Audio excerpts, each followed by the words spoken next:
So here we are on day 2 of our 4 days for fathers, and today we are using heat. I'm going to be using my Cricut mug press, and we're going to be using my easy press and doing some HTV or heat transfer vinyl.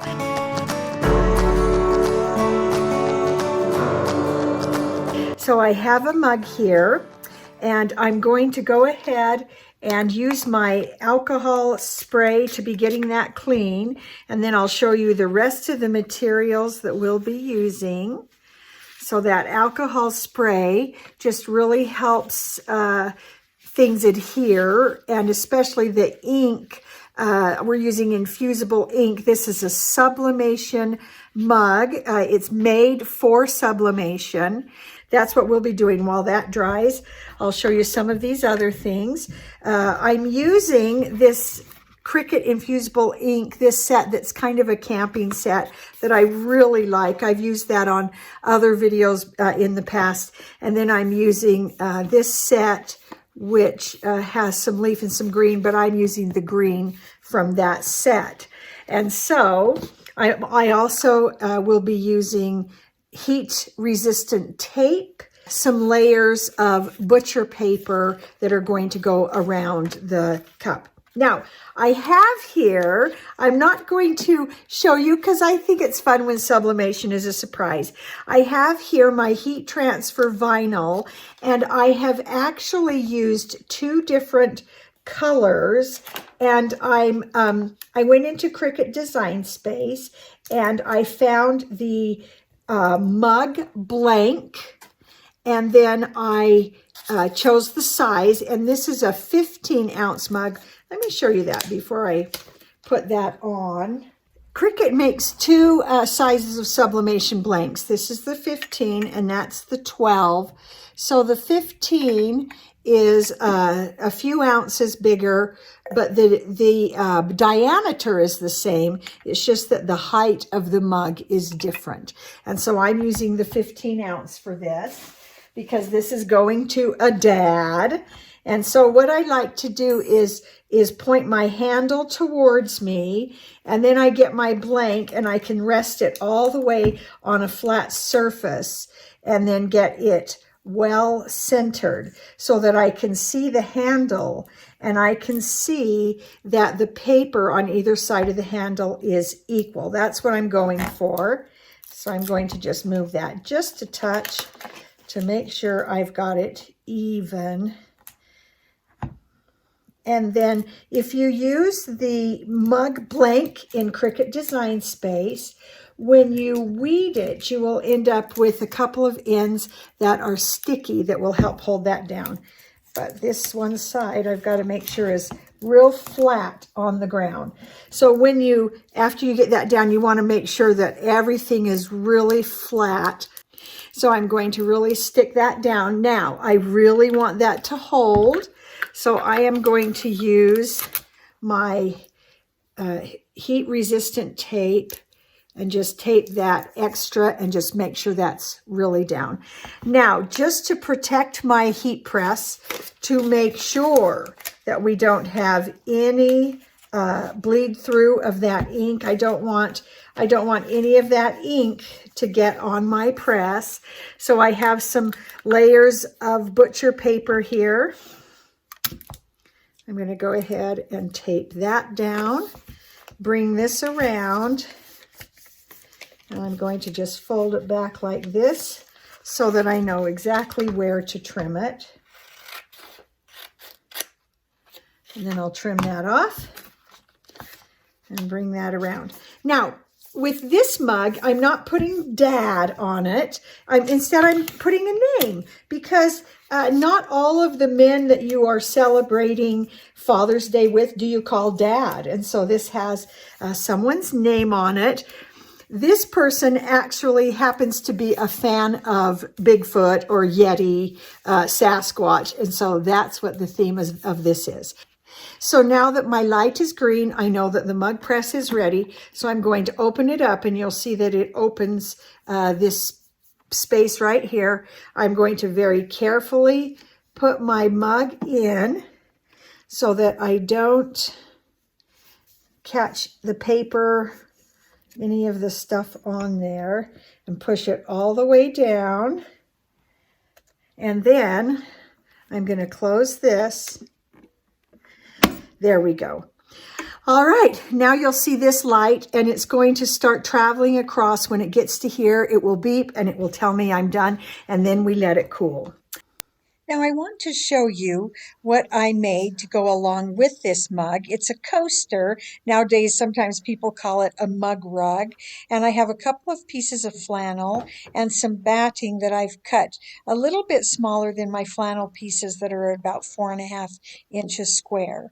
So what I'm going to do is take some flannel strips. They're 1 inch wide and about 4.5 inches long, so that they also hang over that batting.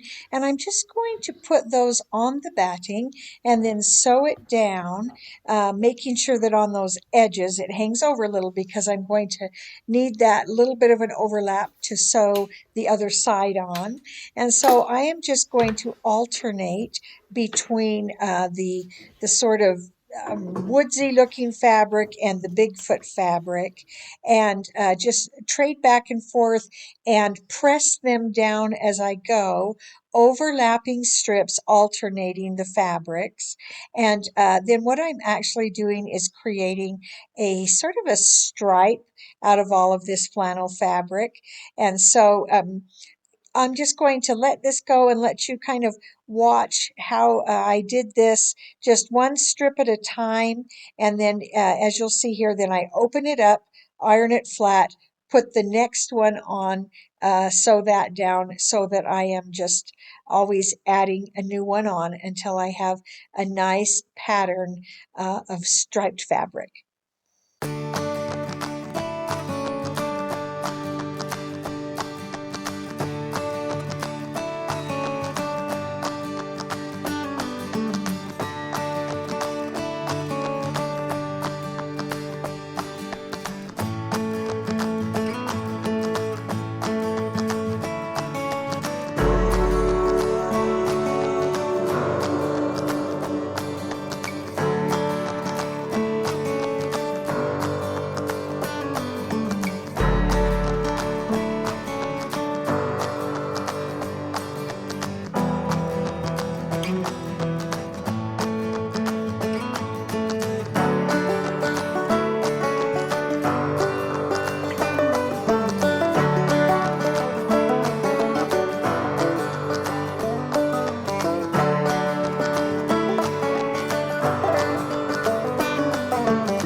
Okay, I heard it beep, And as you see, all of the lights are on. So we're going to go ahead and lift this up. And the handle is cool, but the rest of it is very, very hot. And so I'm just going to set it over here on our mug rug. And I'm going to go ahead and turn it off because that's the only sublimation we're doing. And I'm going to go ahead and set that side to cool and bring my Easy Press here. The other gift that we're doing today started with us going outside, and Ann and I went and found some flat rocks, and then we brought them in and painted X's and O's on them. So I think you probably see where this is going.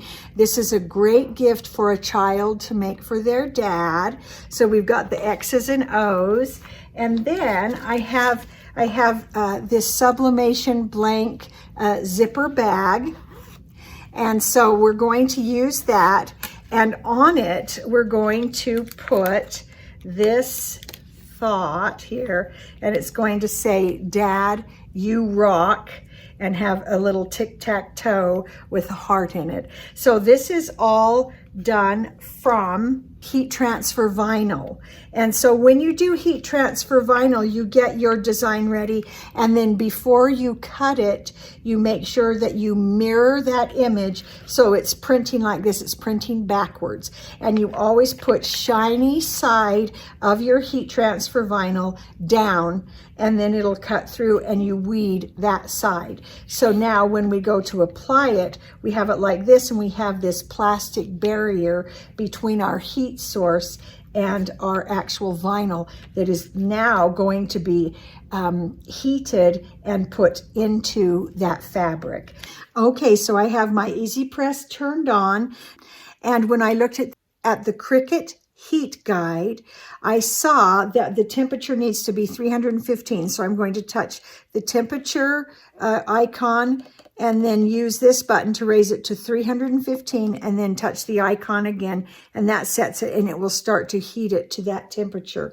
So the heat guide also said to use light pressure for 30 seconds, and then to do a cool peel. So this is going to need to be cooled before I peel it. Now, this has a plastic zipper.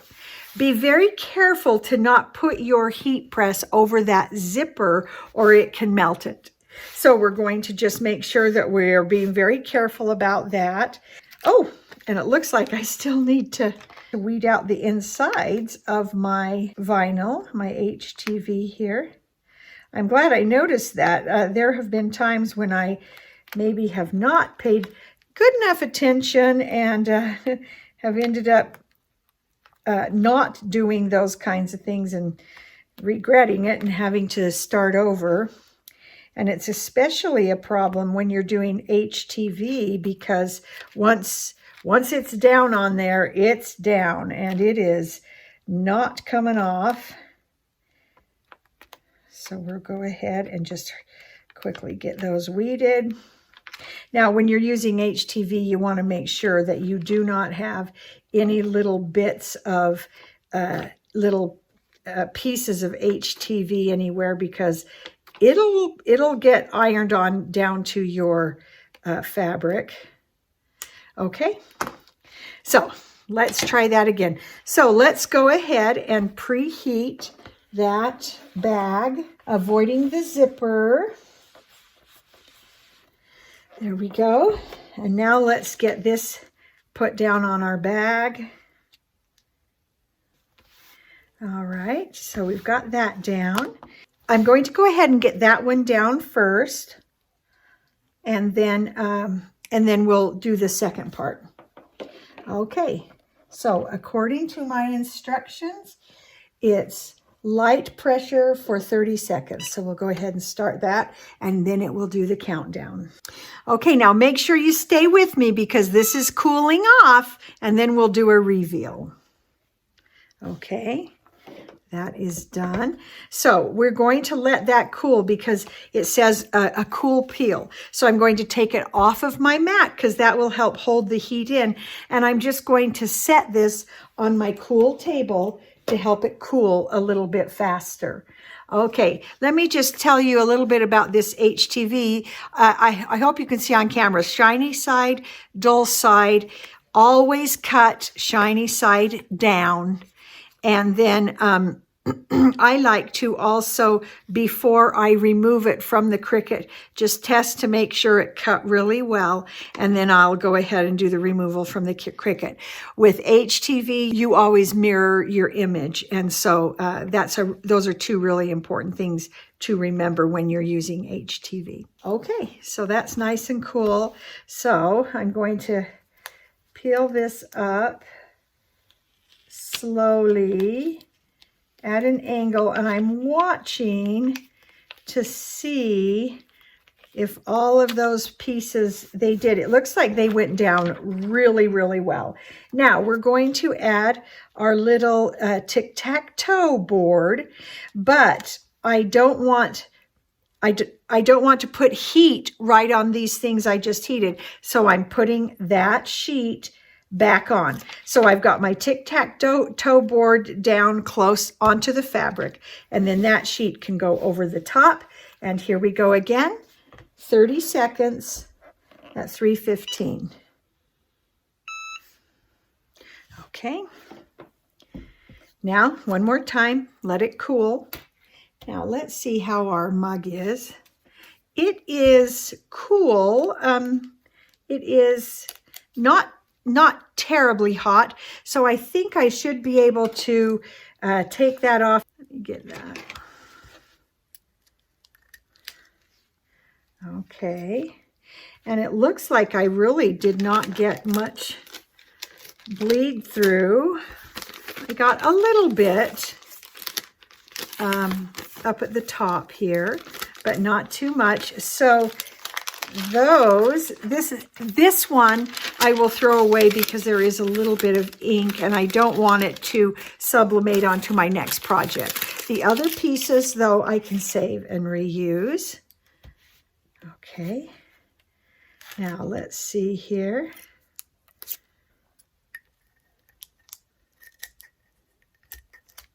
Okay, all right, here we go. I love how that turned out. So that is pretty great. I really like that. So that is used up. And then with the mug rug, that creates a fun gift for Dad or for a brother, a cousin, a husband. So there you go. The mug with the mug rug. All right, and this is cool. I'm going to go ahead and turn off my heat press here. And let's lift that up. And that second pressing really helps those letters to adhere.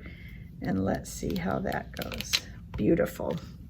Okay, I love that. So now inside this bag, we would put all of the rocks in like this.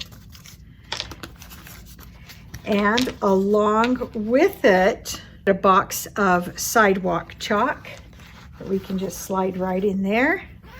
Zip it closed, and then there's a really nice, fun gift that a child could make for Dad. I hope you like our 2 gifts for Dad that we did today on day 2 of 4 Days for Father. So we have our homemade tic-tac-toe Dad You Rock game that children could make for their fathers. And we have our personalized mug with our mug rug to go along with it. And so make sure you join us on day 3 tomorrow. We're going to do some sewing, and you're going to like those things that are coming up, gifts for Dad. And so be sure to subscribe so you know when each video comes out, and we'll see you next time.